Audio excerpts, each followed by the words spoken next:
আসসালামু আলাইকুম সুপ্রিয় দর্শক, চলে আসলাম আজকের এই মুহূর্তের গুরুত্বপূর্ণ ঝড় বৃষ্টি, নিম্নচাপ এবং আবহাওয়ার আপডেট নিয়ে। আগামী 24 ঘন্টায় আবহাওয়ার বিরাট বড় পরিবর্তন, পড়তে চলেছে তীব্র ভ্যাপসা গরম, স্বাভাবিক অবস্থায় ফিরে আসতে শুরু করেছে বন্যা পরিস্থিতি। এর মধ্যেই ভয়ানক রকমের লাল সতর্ক সংকেত দিল আবহাওয়াবিদরা। আগামী 2 সেপ্টেম্বর মঙ্গলবার 2025 বাংলার দিকে ধেয়ে আসতে চলেছে অতি ভারী নিম্নচাপ। একদিনে 130 মিলিমিটার মেঘ ভাঙা অতি ভারী বৃষ্টিপাতের সম্ভাবনা। এতে চট্টগ্রাম সহ পাহাড়ি অঞ্চলগুলোতে ভূমিধস এবং ভয়ানক রকমের বন্যা পরিস্থিতি অবনতি হতে পারে। 31 আগস্ট রবিবার 2025 রংপুর বিভাগের অনেক জায়গায় এবং ঢাকা, রাজশাহী, খুলনা, বরিশাল, চট্টগ্রাম, ময়মনসিংহ ও সিলেট বিভাগের কিছু কিছু জায়গায় অস্থায়ীভাবে দমকা হাওয়া সহ হালকা থেকে মাঝারি ধরনের বজ্রসহ বৃষ্টি হতে পারে। সেই সাথে সারা দেশের কোথাও কোথাও মাঝারি ধরনের ভারী থেকে অতি ভারী বর্ষণ হতে পারে। প্রিয় দর্শক, এমনটাই জানিয়েছে বাংলাদেশ আবহাওয়া অধিদপ্তর বিএমডি। বাংলাদেশ ওয়েদার অবজারভেশন টিমের দেওয়া তথ্য অনুযায়ী কেমন থাকার সম্ভাবনা রয়েছে আগামী 24 থেকে 48 ঘন্টা দেশের আবহাওয়া পরিস্থিতি এবং দেশের 8 বিভাগের 64 জেলা সহ ভারতের আসাম, পশ্চিমবঙ্গ, মিজোরাম, মেঘালয় এবং ত্রিপুরা রাজ্যের কোন স্থানে আবহাওয়ার কেমন অবস্থা বিরাজ করবে তার সম্পূর্ণ আপডেট জানিয়ে দিব।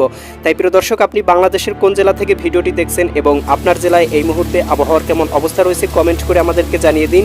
প্রতিদিনের নিত্য নতুন আবহাওয়ার খবর এবং পূর্বাভাস পেতে এই ভিডিওটিতে লাইক দিয়ে চ্যানেলটি সাবস্ক্রাইব করে বেল আইকন অন করে রাখুন। প্রিয় দর্শক, চলে আসলাম মেঘমালা পূর্বাভাস স্যাটেলাইট চিত্রে। এখান থেকে আমরা দেখতে পাচ্ছি খুলনা, বরিশাল, চট্টগ্রাম, ঢাকা, রাজশাহী, ময়মনসিংহ এবং সিলেট বিভাগের আকাশ সকালের দিকে মোটামুটি পরিষ্কার। 31 আগস্ট সকালের দিকে আংশিক মেঘমালা এবং বৃষ্টিপাতের সম্ভাবনা রয়েছে রংপুর বিভাগের কোথাও কোথাও। এদিকে আমরা হালকা বৃষ্টির সম্ভাবনা পঞ্চগড়, দেবীগঞ্জ, ঠাকুরগাঁও, পীরগঞ্জ, কাহারোল, সৈয়দপুর, দিনাজপুর, রংপুর, লালমনিরহাট, এদিকে জলঢাকা, শীতলকুচি এই অঞ্চলগুলোতে সর্বোচ্চ 4-5 মিলিমিটার পর্যন্ত বৃষ্টিপাতের সম্ভাবনা দেখতে পাচ্ছি। এছাড়া রংপুরের অন্যান্য অঞ্চলের আকাশে আংশিক মেঘমালা থাকার সম্ভাবনা রয়েছে, তবে বৃষ্টিপাতের সেরকম সম্ভাবনা নেই।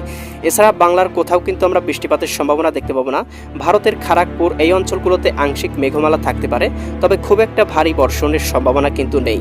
বেলা বাড়ার সাথে সাথে আমরা দেখতে পাবো সকাল 11টা-12টার দিকে আবহাওয়া ঠিক একই অবস্থা বিরাজমান থাকবে। ময়মনসিংহ বিভাগে কোথাও কোথাও 1-2 মিলিমিটার আংশিক মেঘমালা প্রবেশ করতে পারে এবং হালকা করে থেমে থেমে হঠাৎ করেই হালকা পরিসরে বৃষ্টিপাত হতে পারে। এছাড়া কিন্তু বাংলার আকাশ একেবারে পরিষ্কার এবং তীব্র ভ্যাপসা গরমের উপলক্ষণ দেখা যাচ্ছে ঢাকা বিভাগের জেলাগুলোতে। এছাড়াও খুলনা, বরিশাল, চট্টগ্রাম বিভাগের আকাশটাও একেবারে পরিষ্কার। রাজশাহী বিভাগের কোথাও কোথাও আংশিক মেঘমালা ঢুকতে শুরু করবে, তবে খুব একটা ভারী মেঘ থাকবে না, 1-2 মিলিমিটার আংশিক পরিসরে। এই মেঘ থেকে বৃষ্টিপাতের সম্ভাবনা নাই বললেই চলে। রংপুর বিভাগের কোথাও কোথাও আংশিক মেঘমালা এবং বৃষ্টিপাত হতে পারে চররাজীবপুর, বাহাদুরবাদ, পীরগঞ্জ, সিলমারি এই অঞ্চলগুলোতে সর্বোচ্চ 4-5 মিলিমিটার পর্যন্ত। এছাড়া আমরা দেখতে পাবো সিলেট বিভাগের আকাশটাও মোটামুটি একেবারেই পরিষ্কার। এছাড়া ত্রিপুরা রাজ্য, আসাম এই অঞ্চলগুলো একেবারে পরিষ্কার, কোথাও কিন্তু বৃষ্টিপাতের সম্ভাবনা নেই। ভারতের উত্তরবঙ্গে আংশিক বৃষ্টিপাত হতে পারে, তবে ভারী বৃষ্টির সম্ভাবনা নেই। প্রিয় দর্শক, আমরা কিন্তু বিকালের দিকে দেখতে পাবো একই অবস্থা বিরাজমান থাকবে খুলনা, বরিশাল, তবে চট্টগ্রাম বিভাগের কোথাও কোথাও 2-1 জায়গায় আংশিক বৃষ্টিপাত হতে পারে। বিশেষ করে আমরা দেখতে পাচ্ছি এদিকে রয়েছে রওনছড়ি, বিলাইছড়ি, এদিকে রয়েছে সাতকানিয়া, চকরিয়া, কুতুবদিয়া, ধানচি, মহেশখালী, টেকনাফ অঞ্চলগুলোতে 3-4 মিলিমিটার হালকা পরিসরে কিছুটা থেমে থেমে বৃষ্টিপাত হতে পারে। সেই সাথে আকাশটা আংশিক মেঘমালা থাকতে পারে চৌমুহানি, রায়পুর, হাজীগঞ্জ, লাকসাম, বেলোনিয়া, চঙ্গলনিয়া, কুমিল্লা এই অঞ্চলগুলোতে। তবে খুব একটা বৃষ্টিপাতের সম্ভাবনা কিন্তু বাংলার আকাশে থাকবে না। তবে রংপুর, রাজশাহী, ময়মনসিংহ, সিলেট, এদিকে খুলনা, বরিশাল বিভাগের সবগুলো জেলার উপর দিয়েই আংশিক মেঘমালা প্রবাহিত থাকবে। একই সঙ্গে ঢাকা বিভাগেও একই অবস্থা বিরাজমান থাকবে। সবথেকে বেশি গরম কিন্তু রাজশাহী বিভাগে পড়তে পারে। এবং প্রিয় দর্শক, আমরা দেখতে পাবো সন্ধ্যার দিকে রাজশাহী বিভাগের কোথাও কোথাও 2-1 জায়গায় হালকা পরিসরে বৃষ্টিপাতের সম্ভাবনা। গোমাস্তপুর, নবাবগঞ্জ, মোহনপুর, রাজশাহী, পুঠিয়া, লালপুর এই অঞ্চলগুলোতে আংশিক বৃষ্টিপাতের সম্ভাবনা রয়েছে 2-3 মিলিমিটার, তাও আবার সন্ধ্যার দিকে। এছাড়া কিন্তু অন্য অন্য অঞ্চলের আকাশও পরিষ্কার। রংপুর, গাইবান্ধা, কুড়িগ্রাম, নীলফামারী, লালমনিরহাট, দিনাজপুর, ঠাকুরগাঁও, পঞ্চগড় জেলাগুলোতে তীব্র ভ্যাপসা গরমের উপলক্ষণ রয়েছে। এদিকে ময়মনসিংহ, জামালপুর, শেরপুর, নেত্রকোনা, সিলেট, সুনামগঞ্জ, হবিগঞ্জ, মৌলভীবাজার অঞ্চলগুলোতেও তীব্র ভ্যাপসা গরম পড়বে। দেশের উপর দিয়ে বায়ু প্রবাহ কিছুটা স্থির হয়ে রয়েছে, যার কারণে কিন্তু ভ্যাপসা গরমের প্রকোপটা আরও বৃদ্ধি পেতে পারে। এদিকে ঢাকা, নারায়ণগঞ্জ, মুন্সিগঞ্জ, গাজীপুর, মানিকগঞ্জ, নরসিংদী, টাঙ্গাইল, ফরিদপুর, রাজবাড়ী, মাদারীপুর, শরীয়তপুর, গোপালগঞ্জ, কিশোরগঞ্জ জেলাগুলোতেও তীব্র ভ্যাপসা গরমের আশঙ্কা রয়েছে। তবে কোথাও কোথাও কিন্তু আকাশে আংশিক মেঘমালা থাকতে পারে। এদিকে আমরা দেখতে পাচ্ছি চট্টগ্রাম, কক্সবাজার, রাঙামাটি, বান্দরবান, খাগড়াছড়ি, নোয়াখালী অঞ্চলগুলোতে কোথাও কোথাও সন্ধ্যার দিকে 2-1 মিলিমিটার বৃষ্টিপাত হতে পারে। তবে প্রিয় দর্শক, আবার রাতের দিকে দেখতে পাবো বাংলার আকাশ একেবারে পরিষ্কার হয়ে যাবে, কোথাও কিন্তু মেঘ বা বৃষ্টিপাতের সম্ভাবনা থাকবে না। তবে প্রিয় দর্শক, আমরা কিন্তু মধ্যরাতের পরে আংশিক মেঘমালা ঢুকতে দেখব রংপুর বিভাগ, এবং এদিকে আমরা সিলেট বিভাগের কোথাও কোথাও আংশিক মেঘমালা ঢুকতে দেখব। তবে এই মেঘ থেকে ভারী পরিসরে বৃষ্টির সম্ভাবনা নেই।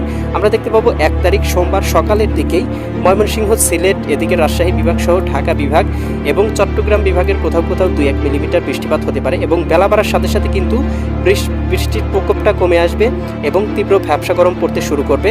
এবং প্রিয় দর্শক, আমরা দেখতে পাবো 2 আগস্ট মঙ্গলবারের দিকে কিন্তু বাংলার দিকে যে তীব্র ভয়ানক ভূমিধস মেঘভাঙা বৃষ্টির সম্ভাবনা সেটা কিন্তু শুরু হয়ে যেতে পারে, এবং এই বৃষ্টির সম্ভাবনা কিন্তু থাকতে পারে সর্বোচ্চ 130 মিলিমিটার পর্যন্ত অতি ভারী পরিসরে, যার কারণে কিন্তু কোথাও কোথাও ভূমিধসের মতো ভয়ানক প্রাকৃতিক দুর্যোগের দেখা দিতে পারে। প্রিয় দর্শক, অবশ্যই সতর্কতা অবলম্বন করতে হবে। এই মেঘমালার প্রভাবে চট্টগ্রাম, বরিশাল, খুলনা এবং রাজশাহী বিভাগ সহ চট্টগ্রাম বিভাগের কোথাও কোথাও অতি ভারী বর্ষণের ফলে ভয়ানক বন্যা পরিস্থিতির অবনতি হতে পারে। বিশেষ করে দেশের উত্তরাঞ্চলগুলো এবং দক্ষিণাঞ্চলগুলোতে বেশি প্রভাব ফেলতে পারে। প্রিয় দর্শক, এই ছিল আগামীকালকের আবহাওয়ার সম্পূর্ণ আপডেট। কেমন লাগলো কমেন্ট করে জানিয়ে দিবেন। পরবর্তী আপডেট পেতে চ্যানেলটি সাবস্ক্রাইব করে বেল আইকন অন করে রাখুন। আল্লাহ হাফেজ।